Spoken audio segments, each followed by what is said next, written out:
The American Revolution is remembered for its great generals, Washington, Greene, Lafayette, but far from the marble halls of Philadelphia and the polished drills of Continental troops.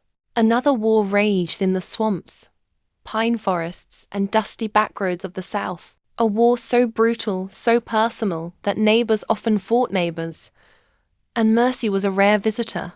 It was here that Thomas Sumter rose, a man hardened by frontier struggle, fueled by fury, and destined to earn a name as both hero and terror. The Fighting Gamecock. The nickname wasn't given lightly. British officers cursed it.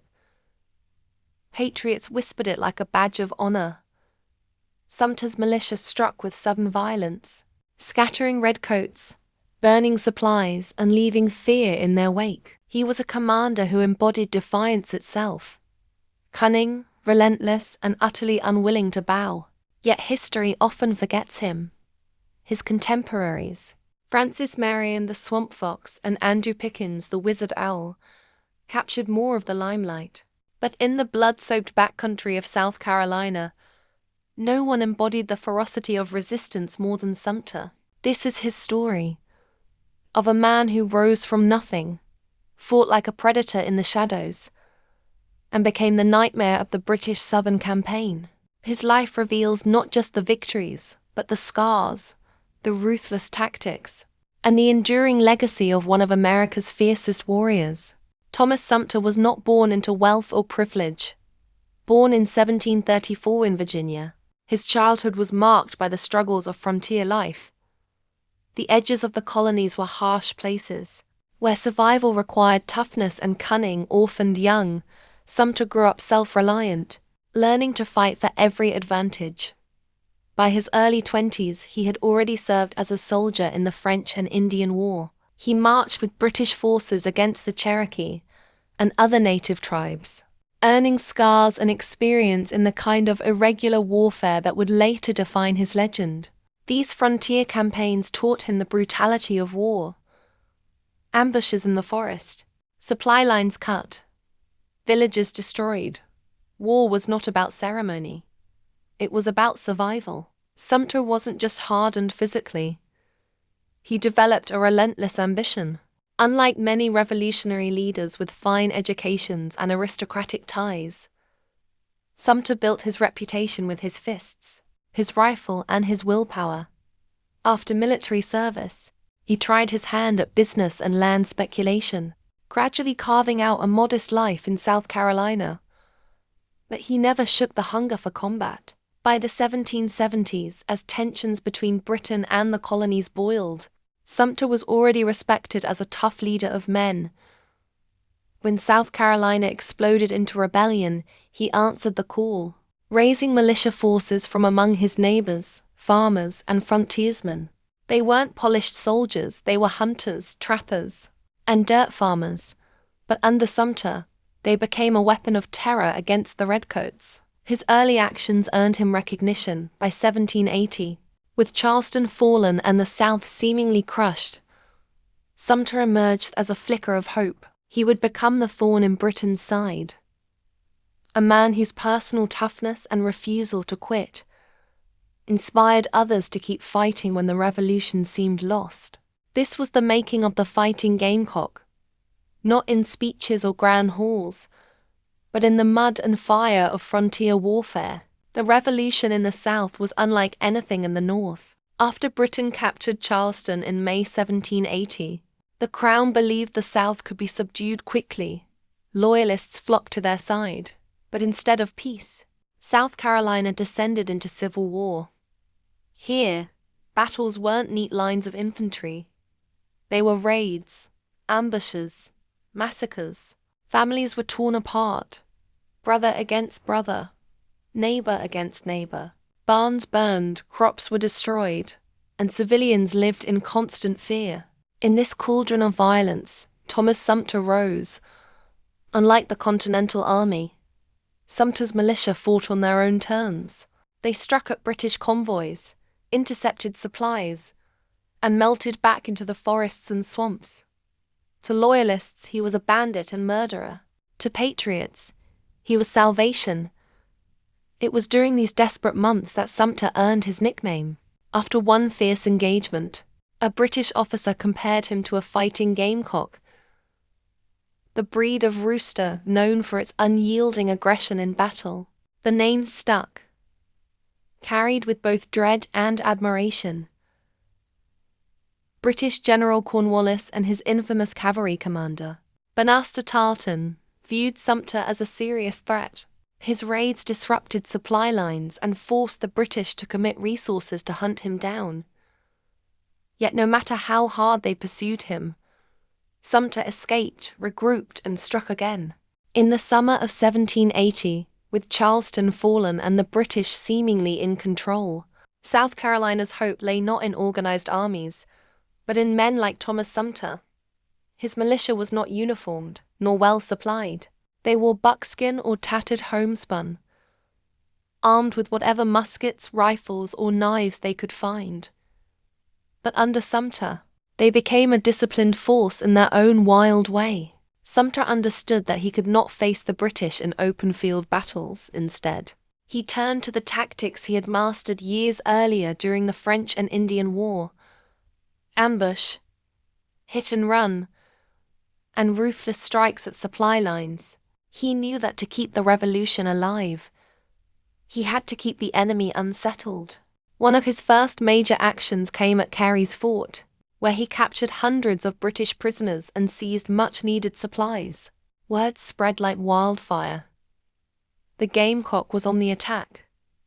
Soon, more men flocked to his banner. Farmers, tradesmen, and runaway soldiers joined him, swelling his militia into a symbol of resistance.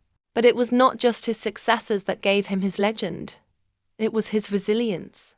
Time and again, Sumter was beaten back, his forces scattered, his supplies captured, his men wounded or killed. Yet each time, like the bird that inspired his name, he clawed his way back into the fight. The nickname Fighting Gamecock crystallized after a series of engagements with Banastre Tarleton's feared cavalry. Tarleton, infamous for his brutality, hunted Sumter relentlessly, but the backwoods commander refused to be caught. He ambushed Tarleton's patrols, cut off his scouts, and disappeared into the swamps. To the British, Sumter became the very embodiment of the South's defiance. Vicious, unrelenting, impossible to subdue. His raids were devastating. At Hanging Rock, he struck with such ferocity that British forces were left reeling. Even when wounded, shot through the chest at the Battle of Blackstock's plantation, Sumter refused to quit. Barely clinging to life, he ordered his men to carry him from the battlefield, shouting encouragement even as blood seeped through his clothes. It was this spirit, wounded but unbroken, fierce even in the face of death, that made his enemies call him the Fighting Gamecock. The name was not merely a nickname. It was an identity, one that Sumter would bear proudly for the rest of his life. If there was one British officer who came to loathe Thomas Sumter more than any other, it was Colonel Banastre Tarleton. Tarleton was young, ambitious, and infamous for his ruthlessness. His cavalry, the feared British Legion, cut down fleeing soldiers, burned farms, and terrorized civilians suspected of aiding the Patriots. His very name spread fear across the South. But to Sumter, Tarleton was a worthy adversary, and the perfect target. In August 1780, Tarleton and Sumter clashed near Camden. Though Sumter's men initially triumphed by seizing British supplies, Tarleton's swift counterattack at Fishing Creek crushed Sumter's militia, capturing hundreds of Patriots and forcing Sumter to flee with only a handful of men. To the British, it seemed like the Gamecock had been defeated for good, that Sumter's legend thrived on resilience. Within weeks, he had rallied new recruits and was back in the field. Tarleton soon discovered that defeating Sumter was like trying to stamp out fire with bare hands. Every blow only scattered embers that reignited elsewhere. At Blackstock's plantation, in November 1780, Tarleton led a brutal assault against Sumter's position. Outnumbered and pressed hard, The Gamecock's militia fought ferociously. It was during this battle that Sumter was shot in the chest, collapsing in agony. Tarleton believed he had finally killed his nemesis, but Sumter survived. Carried to safety by his men, even as he bled, he encouraged his troops. And when word spread that he had lived, Patriot morale surged. The rivalry between Tarleton and Sumter came to symbolize the savagery of the Southern campaign. Tarleton represented the might and cruelty of the British Empire. Sumter embodied the ragged but unbreakable spirit of resistance. Their clashes also revealed Sumter's leadership style. He was not beloved like Francis Marion, nor as respected as Nathanael Greene. He could be harsh, demanding, and even unpopular at times, but his men followed him because he got results. He gave them victories when all else seemed lost. By the end of 1780, Tarleton had failed to crush Sumter, and the Gamecock's raids had tied down British troops that might have been used elsewhere. Cornwallis himself complained of Sumter's constant harassment, calling him the most dangerous partisan in the South. To the Revolution's cause, that was the highest compliment he could have received. Thomas Sumter's ferocity made him a hero to patriots, but also a controversial figure. Unlike some of his contemporaries, Sumter believed in fighting fire with fire. If the British burned farms, Sumter's men struck back with equal savagery. If Loyalists supported the crown, they risked retaliation. He demanded loyalty and discipline, often punishing deserters harshly. His militia raids sometimes blurred the line between legitimate warfare and vengeance. This ruthlessness earned him enemies not only among the British, but even within Patriot ranks. Some accused him of caring more for plunder than principle, a charge his defenders denied, but one that clung to his reputation. Yet his methods worked. Sumter understood that the Southern campaign was not about winning grand battles. It was about making British occupation unbearable, every wagon destroyed, every patrol ambushed, every Loyalist outpost attacked chipped away at Britain's fragile control. Sumter also had an instinct for survival. Even after devastating defeats, he returned to the field. His nickname, the Fighting Gamecock, captured not just his aggression, but his uncanny ability to rise again. Wounded but never beaten, by late 1780, Sumter had become both feared and admired. For many South Carolina farmers, he was the embodiment of defiance, the man who refused to bow. To Loyalists, he was a ruthless bandit, a predator who brought the war to their very doorsteps.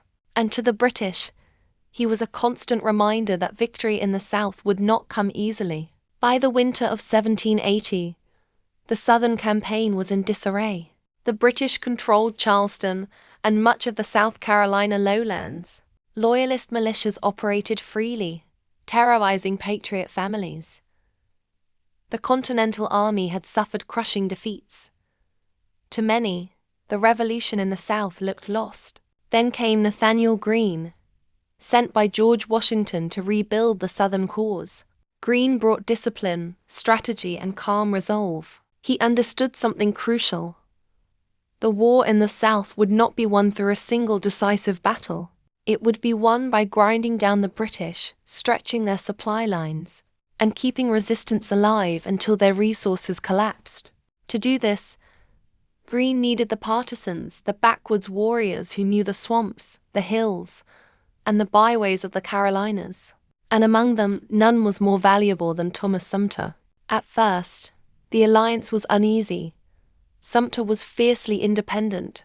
He resented Continental officers trying to control his operations, and his militia valued plunder as much as patriotism. Greene, on the other hand, needed coordination, discipline, and strategy.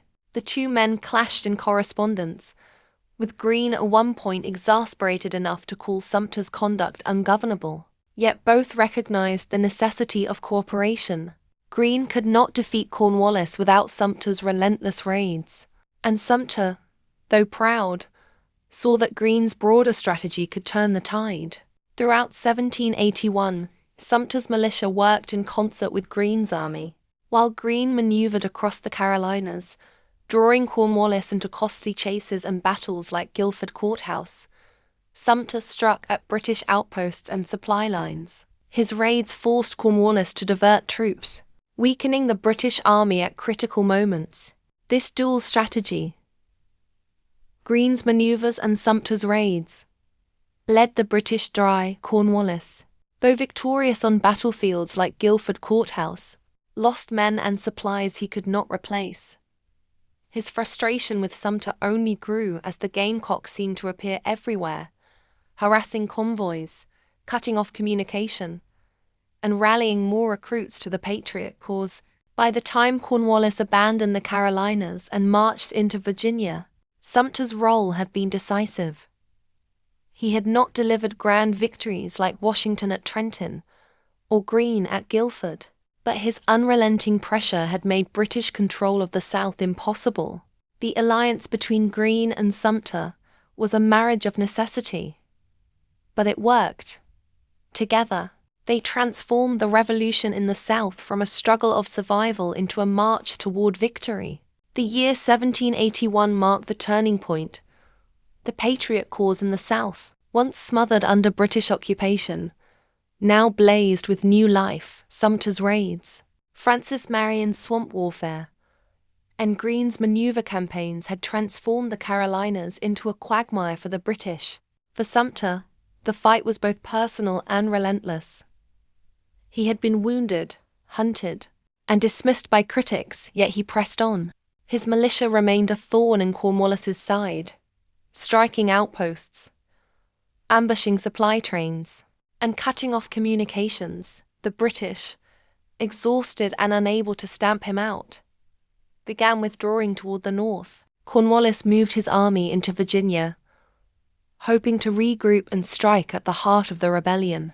But in doing so, he left behind a South Carolina that was slipping out of his grasp. By the autumn of 1781, news of Cornwallis's entrapment at Yorktown reached Sumter and his men.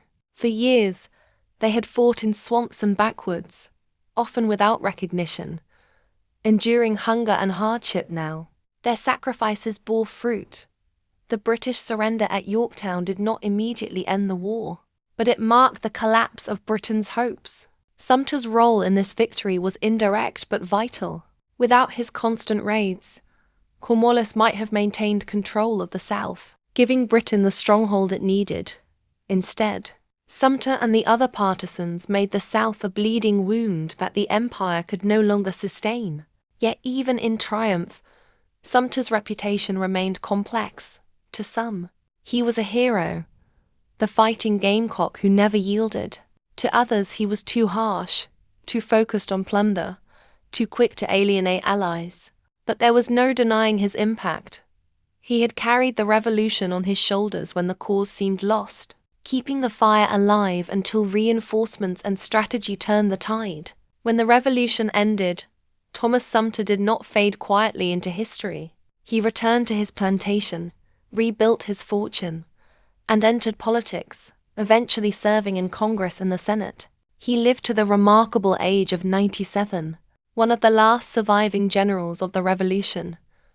But his legend was forged not in halls of power, but in the swamps and battlefields of South Carolina.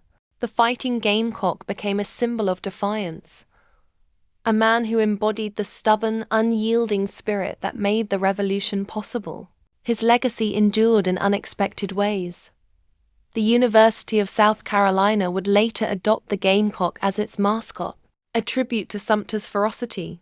Towns, counties, and even a fort in Charleston Harbor bear his name.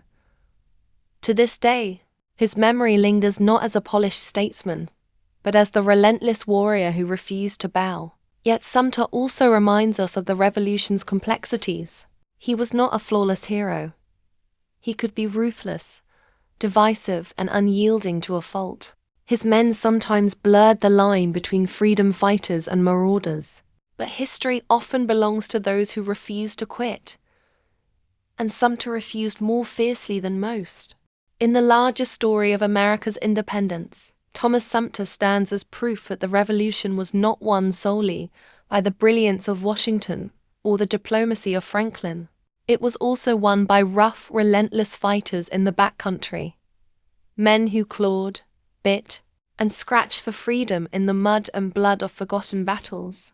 As the sun set on his long life, Sumter must have known that he had carved his place in that story. He had earned his title, not just through victories, but through resilience. Wounded, outnumbered, hunted, still he fought. The Fighting Gamecock spirit lives on in the very fabric of American identity. Fierce, unyielding, and unwilling to accept defeat.